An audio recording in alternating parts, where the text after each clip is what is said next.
Hello. स्वागत है आप सभी का आपके अपने YouTube चैनल आउटसाइन विथ अस पर। आज के इस वीडियो लेक्चर में हम लोग करने जा रहे हैं मॉडर्न हिस्ट्री के टॉप 60 प्लस क्वेश्चन। अगर आपको यह PDF चाहिए तो आप इस दिए गए नंबर 9606429601 पर व्हाट्सएप करेंगे। करते हैं हम लोग आज का पहला क्वेश्चन। बंगाल का प्रथम गवर्नर कौन था? तो इसका सही जवाब है रॉबर्ट क्लाइव। याद रखेंगे रॉबर्ट क्लाइव 2 पीरियड के लिए गवर्नर रहा। पहला तो 1758 से 1760 तक और दूसरा 1765 से 1767 तक। क्वेश्चन नंबर सेकंड, बंगाल का प्रथम गवर्नर जनरल कौन था? गवर्नर जनरल की बात करेंगे तो पहला व्यक्ति था वारेन हेस्टिंग्स और इसे 1774 में रेगुलेटिंग एक्ट 1773 के बाद इसे गवर्नर जनरल का पद मिला और इसका कार्यकाल गवर्नर जनरल के रूप में 1774 से 85 था। क्वेश्चन नंबर 3, भारत का प्रथम गवर्नर जनरल कौन था? अगर भारत के प्रथम गवर्नर जनरल की बात करें तो इसका सही जवाब होगा विलियम बेंटिक और यह 1834 ईस्वी में भारत का गवर्नर जनरल बना। नेक्स्ट, भारत का प्रथम वायसराय कौन था? तो प्रथम वायसराय कैनिंग था और यह वर्ष 1858 ईस्वी में भारत का प्रथम वायसराय बना। नेक्स्ट क्वेश्चन करेंगे क्वेश्चन नंबर 5 कि बक्सर का युद्ध कब हुआ? तो डेट याद रखेंगे 22 अक्टूबर 1764 ईस्वी को बक्सर का युद्ध हुआ था और ब्रिटिश नेतृत्व करने वाला था हेक्टर मुनरो। क्लाइव का पुनः भारत आगमन कब हुआ? तो याद रखेंगे 3 मई 1765 को, जब बक्सर का युद्ध समाप्त हो गया था तब। क्लाइव आते ही सबसे पहले इलाहाबाद की संधि की, तो बताना है इलाहाबाद की संधि कब हुआ? तो याद रखेंगे अगस्त 1765 में।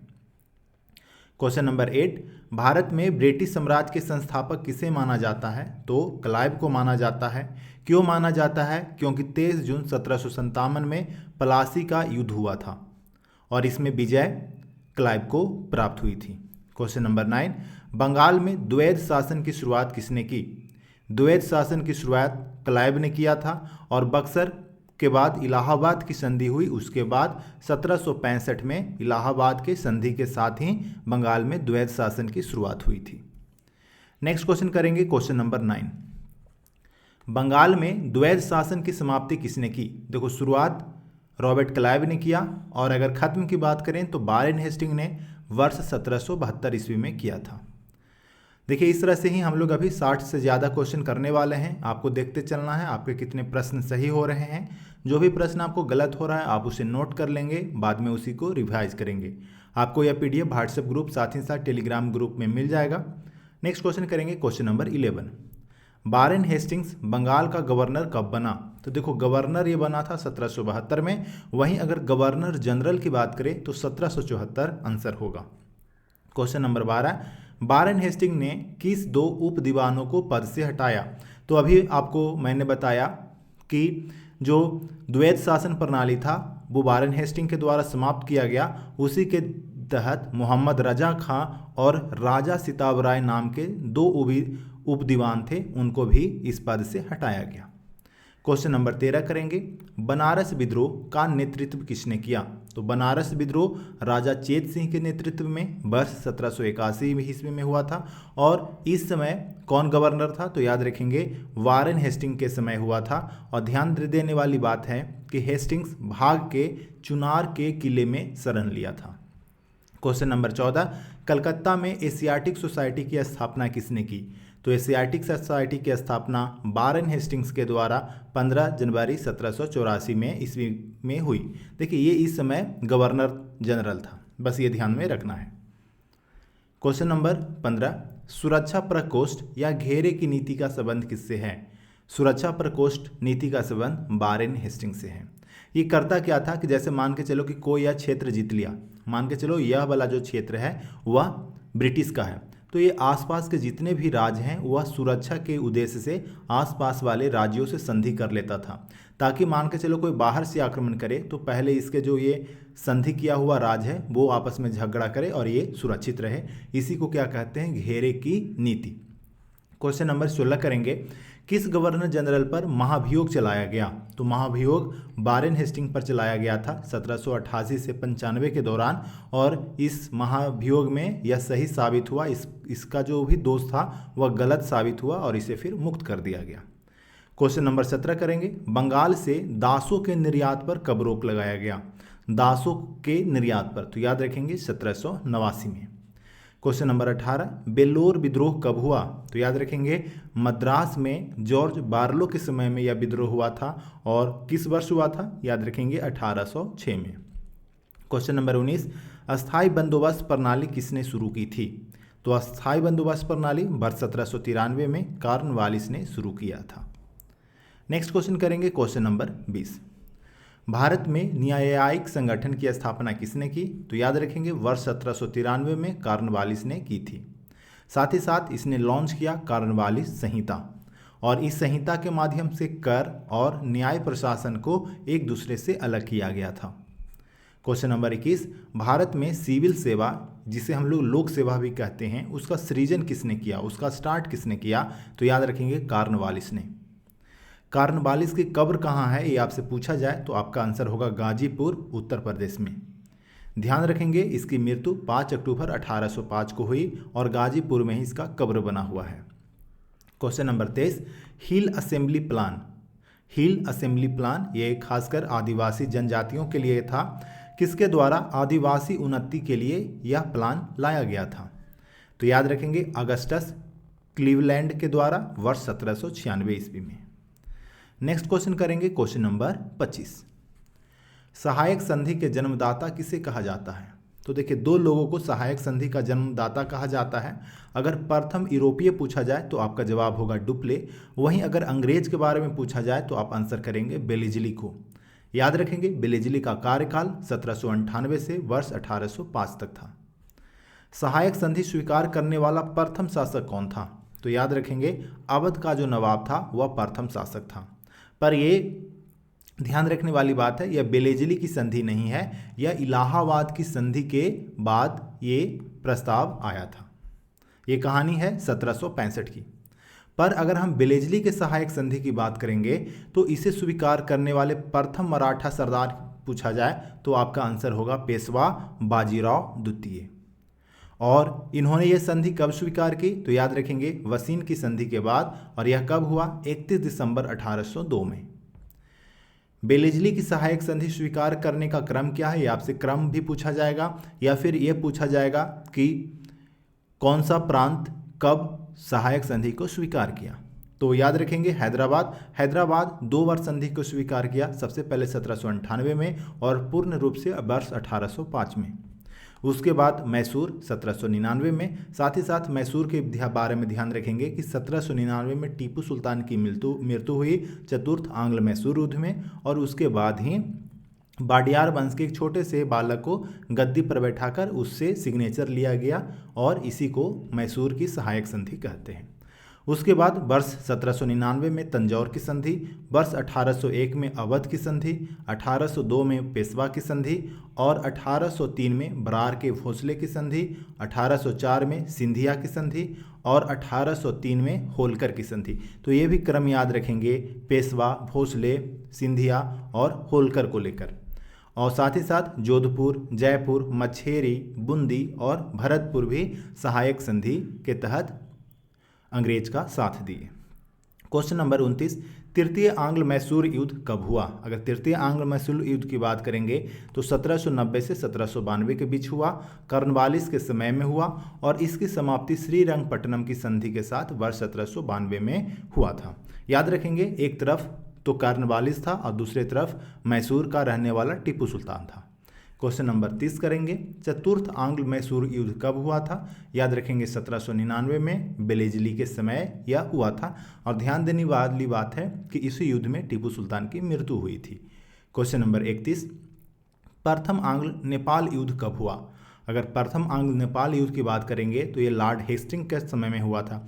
याद रखना बारेन हेस्टिंग अलग है, लॉर्ड हेस्टिंग्स अलग है, क्योंकि इसका कार्यकाल जो है वह 1813 से 1823 तक था। याद रखेंगे प्रथम आंग्ल नेपाल युद्ध 1814 से 1816 तक चली। अब क्वेश्चन है सुगौली की संधि कब हुई? तो ध्यान देने वाली बात है कि जो प्रथम नेपाल युद्ध था उसका अंत सुगौली की संधि के साथ ही हुआ, और यह संधि 2 दिसंबर 1815 में हुआ था। क्वेश्चन नंबर 33, द्वितीय आंग्ल मराठा युद्ध कब हुआ? तो द्वितीय आंग्ल मराठा युद्ध 1803 से 1805 के दौरान हुआ, और इस समय गवर्नर जनरल कौन था? तो याद रखेंगे बेलिजली था। क्वेश्चन नंबर 34, तृतीय आंग्ल मराठा युद्ध कब हुआ? तो यह 1817 से 1818 के दौरान हुआ और इस समय गवर्नर जनरल कौन था? तो लॉर्ड हेस्टिंग्स था। नेक्स्ट क्वेश्चन करेंगे क्वेश्चन नंबर 35, पेशवा की पद को कब समाप्त किया गया? तो पेशवा का जो पद था वह 1818 में हेस्टिंग्स के द्वारा समाप्त किया गया। क्यों समाप्त किया गया? तो याद रखेंगे ये जो तृतीय आंग्ल मराठा युद्ध हुआ उसी के बाद 1818 में यह युद्ध खत्म हुआ और साथ ही साथ पेशवा का पद भी समाप्त हुआ था। क्वेश्चन नंबर 36, प्रथम आंग्ल अफगान युद्ध कब हुआ? देखिए जितने भी युद्ध हैं आपको याद रखना है, आंग्ल कर्नाटक युद्ध, आंग्ल मैसूर युद्ध, आंग्ल मराठा युद्ध, आंग्ल सिख युद्ध, आंग्ल अफगान युद्ध, आंग्ल नेपाल युद्ध, आंग्ल बर्मा युद्ध भी आप सभी को याद रखना है। इससे एक क्वेश्चन आपके पेपर में जरूर आएंगे। प्रथम आंग्ल अफगान युद्ध कब हुआ? तो ये 1839 से 1842 तक। अब और इस समय जो गवर्नर जनरल था वह था ऑकलैंड। द्वितीय आंग्ल अफगान युद्ध कब हुआ? तो याद रखेंगे 1878 से 1880। अब देखो ये वायसराय का पोस्ट बन गया क्योंकि 1858 में ही भारत में वायसराय का पोस्ट बन गया था। तो ये लॉर्ड लिटन जो है वह भारत का वायसराय था। नेक्स्ट क्वेश्चन करेंगे question number 38, sir Thomas Munro कब मद्रास का गवर्नर रहा? तो टॉमस मुनरो 1820 से 1827 तक मद्रास का गवर्नर रहा। इसी दौरान ये रैयतवाड़ी व्यवस्था को प्रचलन में लाया। इसी वजह से रैयतवाड़ी व्यवस्था के जन्मदाता टॉमस मुनरो को कहा जाता है। Question number 39, William Bentinck Bengal का गवर्नर जनरल कब बना? याद रखेंगे वर्ष 1828 में विलियम बेंटिंग बंगाल का गवर्नर जनरल बना। क्वेश्चन नंबर 40, सती प्रथा का उन्मूलन किसने किया? तो सती प्रथा का उन्मूलन विलियम बेंटिंग के द्वारा किया गया। कब किया गया? तो वर्ष 1829 में। किसके सहयोग से किया गया? याद रखेंगे राजा राम मोहन राय भी इसके समर्थन में थे, सहयोग किए। साथ ही साथ याद रखेंगे जब 1829 में सती प्रथा का अंत किया गया तो यह केवल बंगाल में लागू हुआ था, पर वर्ष 1830 में बम्बई और साथ ही साथ मैसूर में भी लागू किया गया। यहाँ पर आप मैसूर के जगह पर मद्रास कर लेंगे। क्वेश्चन नंबर 41, मैसूर को किस गवर्नर जनरल के कुशासन के आधार पर ब्रिटिश साम्राज्य में मिला लिया? तो मैसूर को ब्रिटिश साम्राज्य में कब मिलाया गया? तो याद रखेंगे 1831 में विलियम बेंटिंग के ही कार्यकाल के दौरान। साथ ही साथ कुर्ग को 1834 में, कछार को 1832 में, जयंतिया को 1835 में। क्वेश्चन नंबर 42, ठगों का दमन का नेतृत्व किसने किया था? तो जो ठग थे उसका दमन करने के लिए कप्तान स्लीमैन को नियुक्त किया गया और इस समय वायसराय कौन था? तो विलियम बेंटिंग। और देखिए विलियम बेंटिंग वायसराय नहीं था, गवर्नर जनरल ही था भारत का। 1837 में ठगों का अंत किया गया। नेक्स्ट क्वेश्चन करेंगे क्वेश्चन नंबर 43, अंग्रेजों द्वारा सिंध हो गए, अंग्रेजों द्वारा सिंध का विलय कब किया गया? तो सिंध का विलय लॉर्ड एलन बेरो के समय किया गया 1843 में। और इसका नेतृत्वकर्ता कौन था? तो याद रखेंगे चार्ल्स नेपियर। दास प्रथा का उन्मूलन कब किया गया? तो 1833 के एक्ट के तहत ये खत्म किया गया था, पर वास्तव में ये खत्म हुआ था वर्ष 1843 में। और इस समय गवर्नर जनरल कौन था? तो एलन बेरो था। और इसके कार्यकाल की बात करेंगे तो यह 1842 से 1844 के समय तक था। क्वेश्चन 45, डलहौजी का कार्यकाल क्या था? तो डलहौजी का कार्यकाल 1848 से 1856 था। डलहौजी का वास्तविक नाम आपसे पूछा जाए तो आपका जवाब होगा James Andrews Ramsay. James Andrews Ramsay नाम याद रखेंगे। क्वेश्चन नंबर 47, व्यापकता का सिद्धांत जिसके द्वारा राज्यों को हड़पा जाता था, इसकी शुरुआत किसने की? तो याद रखेंगे डलहौजी के द्वारा इसकी शुरुआत किया गया। और इसका सबसे पहला शिकार की बात करें तो यह सतारा हुआ वर्ष 1848 में। उसके बाद जैतपुर 1849 में, संभलपुर 1849 में, बघाट 1850 में, उदयपुर 1852 में, झांसी 1854 में और नागपुर भी 1854 में। देखो ये सबका वर्ष आपको याद रखना है, साथ ही साथ वर्ष याद रखेंगे तो आपको क्रम भी याद रहेगा। मैच करने के लिए आएगा कि व्यापकता के सिद्धांत के अनुसार किस राज्य को पहले हड़पा गया? तो सबसे पहले सतारा, जैतपुर, संभलपुर, बघाट, उदयपुर, झांसी और नागपुर। साथ ही साथ याद रखेंगे कि डलहौजी के समय ही सिक्किम को भी ब्रिटिश साम्राज्य में मिलाया गया। और कब मिलाया गया? तो वर्ष 1850 में। क्वेश्चन नंबर 49, डलहौजी द्वारा किस राज्य को कुप्रशासन के आधार पर अंग्रेजी राज्य में मिलाया गया। देखो अभी जो हम लोग हड़प नीति के अनुसार देख रहे थे तो वो हड़प नीति के अनुसार मिलाया गया, पर अवध को कुप्रशासन के आधार पर मिलाया गया। कब मिलाया गया तो याद रखेंगे वर्ष 1856 में। उस समय अवध का नवाब कौन था तो याद रखेंगे नवाब वाजिद अली शाह नवाब था। साथ ही साथ यह किसने बताया था कि अवध में कुप्रशासन है तो याद रखेंगे जेम्स आउटरम के रिपोर्ट के अनुसार पर ही कुप्रशासन का आरोप लगाया गया था। और जेम्स आउटरम क्या था तो याद रखेंगे यह अवध में रहने वाला ब्रिटिश रेजिडेंट था। क्वेश्चन नंबर 50, भारत में प्रथम रेलवे लाइन किसके समय बिछाई गई तो याद रखेंगे प्रथम रेलवे लाइन डलहौजी के समय बिछाई गई वर्ष 1853 में, और यह बंबई के बोरी बंदर स्टेशन से थाने तक पहली ट्रेन चली थी। नेक्स्ट क्वेश्चन करेंगे question number 51, public works department की स्थापना कब की गई तो यह भी डलहौजी के समय हुआ था और वर्ष 1845 से 55 के दौरान। क्वेश्चन नंबर 52, विधवा पुनर्विवाह अधिनियम कब पारित हुआ तो याद रखेंगे 26 जुलाई 1856 में कैनिंग के टाइम पर पारित हुआ था। कैनिंग की कार्यकाल की बात करेंगे तो याद रखेंगे 1856 से 1862। यह ध्यान रखने वाली बात है कि 1857 की क्रांति भी कैनिंग के समय ही हुई थी। क्वेश्चन नंबर 54, 1 नवंबर को ब्रिटेन के महारानी विक्टोरिया का घोषणा पत्र किसने पढ़कर सुनाया था तो महारानी विक्टोरिया का जो घोषणा पत्र था उसे पढ़ने वाला कैनिंग ही था और इसे इलाहाबाद में पढ़ा गया था। क्वेश्चन नंबर 55, अपने पुत्र के स्थान पर दूसरे उत्तराधिकार को गोद लेने के अधिकार पुनः स्थापित कब हुआ तो याद रखेंगे 1858 में हुआ और इसी विक्टोरिया के घोषणा पत्र में वर्णित था। अभी जो हम लोग देख रहे थे डलहौजी के कार्यकाल में, जिसके अंतर्गत सतारा से लेकर झांसी नागपुर को भी हड़पा गया, जो व्यापकगत का सिद्धांत था उसमें क्या था कि अगर किसी राजा का संतान नहीं है तो वह साम्राज्य को ब्रिटिश में मिलाया जाएगा। जैसे देखिए अब झांसी की रानी लक्ष्मीबाई की कहानी जानते होंगे, उनका अपना बच्चा नहीं था तो वे किसी और को गोद लिए, इस कारण से झांसी को हड़पने के लिए ही डलहौजी ने झांसी पर अटैक किया था। तो यह जो व्यवस्था था यह महारानी विक्टोरिया के घोषणा पत्र के साथ ही वर्ष 1857 में समाप्त किया गया। क्वेश्चन नंबर 56, महारानी विक्टोरिया को भारत की सामग्री कब घोषित किया गया। भारत की सामग्री का मतलब क्या है कि एक तरह से भारत की महारानी कब घोषित किया गया तो वर्ष 1877 के दिल्ली दरबार में। क्वेश्चन नंबर 57, सम्राट एडवर्ड सप्तम को भारत का मालिक, भारत का राजा कब घोषित किया गया याद रखेंगे वर्ष 1903 में। पहले 1877 में महारानी विक्टोरिया को, 1903 में भारत की सामग्री सम्राट एडवर्ड को, और याद रखेंगे वर्ष 1911 में जॉर्ज पंचम को भारत की सामग्री घोषित किया गया।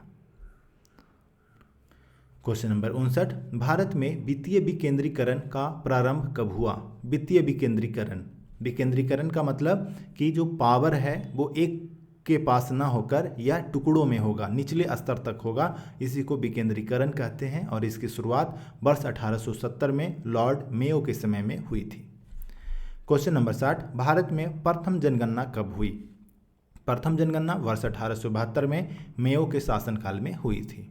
मेयो का शासनकाल की बात करेंगे तो 1869 से 1872 है। अब यहाँ पर आपको ध्यान देने वाली बात है कि 1872 में कार्यकाल पूरा नहीं हुआ था, कार्यकाल के दौरान ही इसकी हत्या हो गई थी। तो क्वेश्चन ये भी आता है कि किस वायसराय की हत्या भारत में हुई, किस वायसराय की हत्या अंडमान निकोबार द्वीप समूह में हुई। तो इस तरह से जब क्वेश्चन आए तो आपका आंसर होगा मेयो का, और कब हुआ तो वर्ष 1872 में। किसके कार्यकाल में नियमित जनगणना शुरू हुई थी तो नियमित जनगणना शुरू हुई वर्ष 1881 में रिपन के टाइम पर।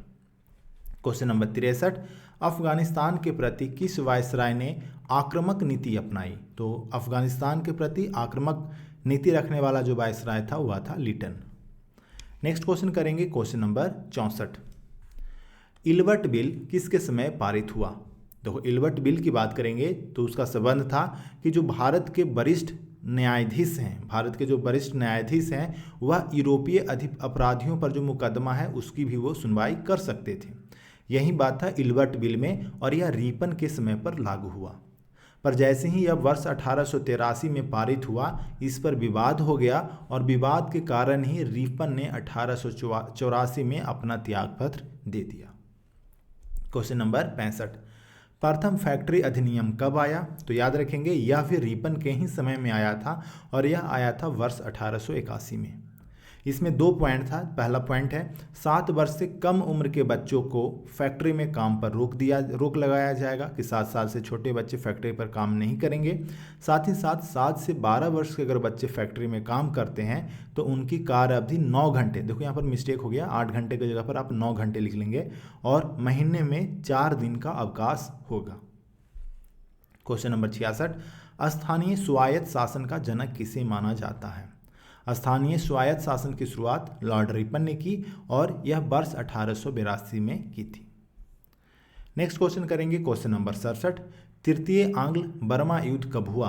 तृतीय आंग्ल बर्मा युद्ध वर्ष 1885 में डफरिन के समय हुआ था और 1 जनवरी 1886 को संपूर्ण बर्मा को भारत में विलय किया गया। क्वेश्चन नंबर 68, भारतीय पुरातत्व सर्वेक्षण की स्थापना किसने की? पुरातत्व सर्वेक्षण की स्थापना किसने की? याद रखेंगे कर्जन ने वर्ष 1901 में किया और इसके प्रथम महानिदेशक की बात करें तो याद रखेंगे जॉन मार्शल। तो अब बताएंगे यह वीडियो आपको कैसा लगा। टोटल हम लोग 68 प्रश्न किए। इस 68 प्रश्न में कितने प्रश्न आपके लिए नए थे, आपको कितने प्रश्न आते थे, यह सारी बातें आप कमेंट में मुझे बताएंगे। इस वीडियो में कुछ सुधार चाहिए या किसी और दूसरे टॉपिक पर आपको वीडियो चाहिए तो यह भी कमेंट में बताएंगे। अगर आपको यह PDF चाहिए तो आप दिए गए नंबर 9606429601 पर आप व्हाट्सएप करके प्राप्त कर सकते हैं। तो ठीक है, जल्द ही मिलते हैं अगले वीडियो में। तब तक आप सभी अपना अच्छे से पढ़ाई करते रहें, रिवीजन करें।